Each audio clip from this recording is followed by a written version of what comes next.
नमस्कार शेतकरी बंधूंनो, आज आपण भरविरी तालुका इगतपुरी तर येथील प्रगतिशील शेतकरी रवींद्र भदे यांच्या टोमॅटोच्या प्लॉटवरती. तर आपलं नाव?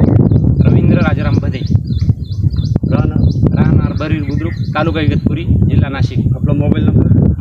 8000575169. तर आपण ह्या प्लॉटला रुद्राक्ष ॲग्रोटेकचं ब्लॉसम 5G वापरलेलं आहे. तर याला हे प्रॉडक्ट वापरल्यानंतर तुम्हाला ह्या प्लॉटला रिझल्ट कसे वाटले? 15 दिवसापूर्वी ब्लॉसम 5G रुद्राक्ष ॲग्रोटेकचं सोडलेलं होतं 15 दिवसापूर्वी. एकंदरीत प्लॉट एकदम हलका होता, परंतु आता झाडाची जी कुवत आहे एकदम चांगल्या प्रकारे फुल सेटिंग पण व्यवस्थित झालेली, झाडाला ग्रोथ व्यवस्थित आलेली आहे आणि फुटवे पण भारी. एकंदरीत काळूक बिळूक झाडाचे एकदम व्यवस्थित आहे सगळ्या काही गोष्टी. या प्रॉडक्टबद्दल इतर शेतकऱ्यांना काय सांगू शकाल? हे प्रॉडक्ट अतिशय छान रिझल्ट यायचे. मी असं सांगू शकेल शेतकऱ्यांनी बांधवांनी अधिक प्रमाणात याचा वापर करावा, कारण खूप छान रिझल्ट यायचे आणि चांगल्या प्रकारचं एकंदरीत हे प्रॉडक्ट आहे.